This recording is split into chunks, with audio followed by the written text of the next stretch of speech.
Shalom, salam sejahtera di dalam nama Tuhan Yesus Kristus.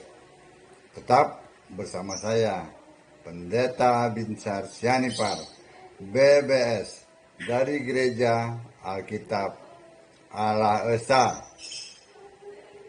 Kali ini, Bapak Ibu yang dikasihi oleh Tuhan Yesus Kristus, kita akan membahas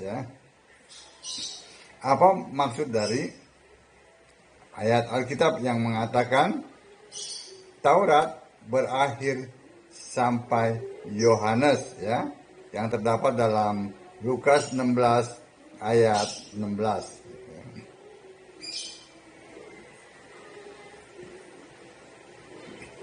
Saya bacakan. Hukum Taurat dan kitab para nabi berlaku sampai kepada zaman Yohanes. Dan sejak waktu itu, kerajaan Allah diberitakan dan setiap orang menggagahinya, berebut memasukinya. Lembaga Alkitab Indonesia menuliskannya dengan tinta merah, yang menyatakan bahwa ini adalah perkataan langsung dari Yesus. Jadi Yesus sendiri yang mengatakan bahwa hukum Taurat dan kitab para nabi berlaku sampai kepada zaman Yohanes. Yang dimaksud adalah Yohanes Pembaptis,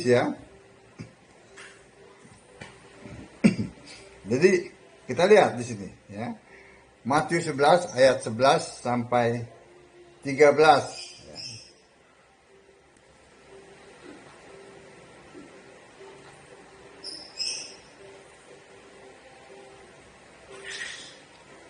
Aku berkata kepadamu, sesungguhnya di antara mereka yang dilahirkan oleh perempuan tidak pernah tampil seorang yang lebih besar daripada Yohanes Pembaptis. Namun yang terkecil dalam kerajaan sorga lebih besar daripadanya. Sejak tampilnya Yohanes Pembaptis hingga sekarang, kerajaan sorga diserong dan orang yang menyerongnya mencoba menguasainya. Sebab semua nabi dan kitab Taurat bernubuat hingga tampilnya Yohanes. Ini pun ditulis dalam tinta merah, yang menyatakan bahwa ini adalah perkataan Yesus sendiri, Mari kita bahas lebih detail, Satu, apa yang berlaku sampai zaman Yohanes Pembaptis? Kan itu yang harus kita bahas. Pertanyaannya juga itu kan. Jelas. Yang berlaku sampai zamannya Yohanes Pembaptis. Tadi yang kita baca. Hukum Taurat dan kitab para nabi. Yang terdapat dalam Lukas 16 ayat 16 tadi. Yang kedua, apa yang berlaku sampai Yohanes Pembaptis? Yang kedua adalah tentang nubuat. Tadi dalam Matius 11 ayat 13. Yang ketiga, nubuat apa? Jelas di sini nubuat tentang Yesaya 43 ayat 10. Nubuat tentang Allah dibentuk. Allah dibentuk adalah firman menjadi manusia.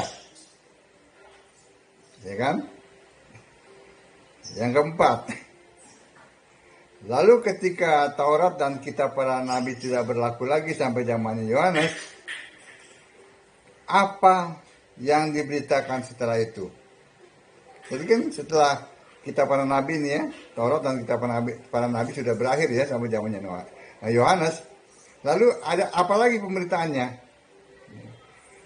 Pemberitaannya adalah kerajaan Allah, kerajaan sorga. Terdapat dalam Matius 3 ayat 2. Bertobatlah, sebab kerajaan sorga sudah dekat. Itu. Jadi selanjutnya pemberitaannya adalah pemberitaan tentang kerajaan sorga, kerajaan Allah. Ya, tadi dalam Matius 3 ayat 2, juga dalam Matius 11 ayat 12, Lukas 16 ayat 16 yang sudah saya bacakan tadi. Yang keempat, yang kelima ya sekarang ya. Kalau tadi apa yang berlaku sampai zaman Yohanes ya. Lalu yang kedua tentang apa? Tentang nubuat. Yang ketiga nubuat apa ya? Telah dijawab bahwa nubuat itu tentang Allah yang dibentuk. Itu sudah digenapi ya. Dengan kelahiran Yesus ya. Lalu yang keempat ya.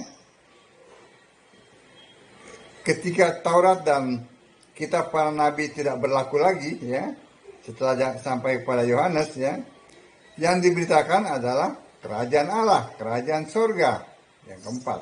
Sekarang yang kelima, apa maksudnya setiap orang menggagahi kerajaan Allah dan berebut memasukinya?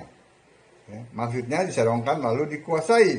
Ya, seperti yang terdapat dalam Matius 11 ayat 12.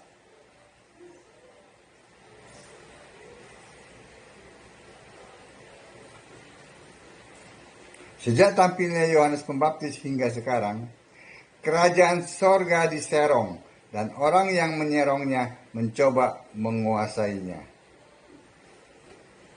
Ya, jelas bukan?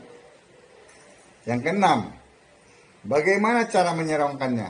Ini kan harus dijelaskan dan menguasainya. Ya, Lukas 7 ayat 30. Orang Farisi dan ahli Taurat menolak maksud Allah dan mereka menolak dibaptis. Nah, penolakan dibaptis ini adalah apa yang dimaksud tadi, menyerongkan. Ya.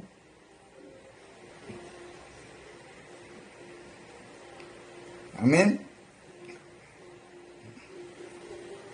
Kita lihat dari Matius 23 ayat 2. Ahli Taurat dan orang Farisi menduduki kursi Musa. Maksudnya merubah ya, menyerong Taurat dan kitab Nabi tadi. Itu maksud dari menduduki kursi Musa. Ya. Matius 23 ayat 13. Ahli Taurat dan orang Farisi menutup pintu-pintu kerajaan Allah. Tadi kan Taurat dan kitab para Nabi berlaku sampai Yohanes ya. Yohanes Pembaptis. Nah setelah itu ada dilanjutkan dengan pemberitaan mengenai kerajaan Allah, kerajaan sorga. Tetapi orang-orang Farisi ini menduduki kursi Musa dan mereka menyerongkan pengajaran itu dengan apa? Mereka menolak dibaptis. Bukan hanya itu saja, mereka menutup pintu agar orang-orang tidak dapat masuk ke dalam kerajaan Allah. Mereka berusaha merintanginya. Seperti itu. Jadi kita sudah melihat ya, sudah mendengar dan sudah membaca firman Tuhan ya tentang mengenai Taurat berakhir sampai Yohanes ya. Jadi kalau mereka ya, orang-orang itu masih berpegang pada Taurat, tetap bertentangan dengan Alkitab. Karena Yesus sudah membatalkannya. Aku datang bukan untuk meniadakan hukum Taurat. Ya, kedatangan Yesus bukan untuk meniadakan hukum Taurat, tetapi aku datang untuk menggenapinya. Nah, Yesus datang untuk menggenapi. Lalu dalam Korintus 2 atau Filipi 2 itu ya, ayat-ayat itu dia katakan dengan kematiannya ya, dengan kematiannya ia sebagai manusia, ia sudah membatalkan hukum Taurat dengan segala peraturan dan ketentuannya ya.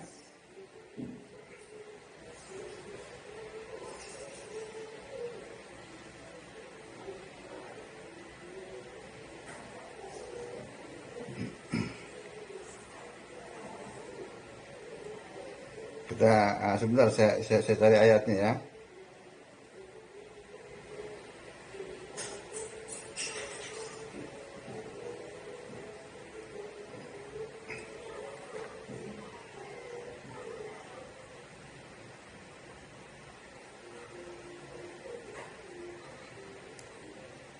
Sebentar.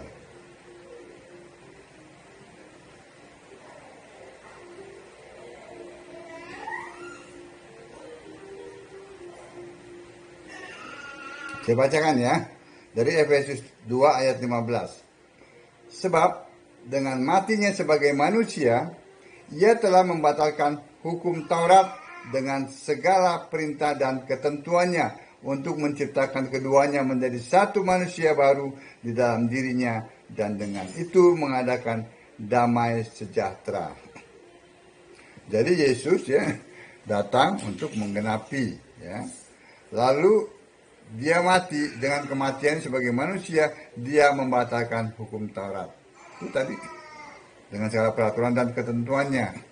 Jadi bagi mereka yang hidup dalam hukum Taurat ya, mereka tidak hidup dalam hukum kasih. Kenapa? Karena mereka itu bukan orang beriman ya. Dasar hukum Taurat bukan iman, melainkan siapa yang melakukannya. Sedangkan percaya kepada Yesus agar dapat selamat itu adalah iman. Amin. Sekali lagi mengenai Taurat berakhir sampai Yohanes, itu maksudnya ya. Setelah Taurat berakhir, lalu dilanjutkan dengan pemberitaan kerajaan Allah, kerajaan sorga. Kiranya apa yang saya sampaikan ini dapat memberi kejelasan ya, bahwa ayat-ayat Alkitab sungguh ya dan amin. Tidak perlu ditambah-tambahkan lagi dengan buku-buku filsafat. Shalom.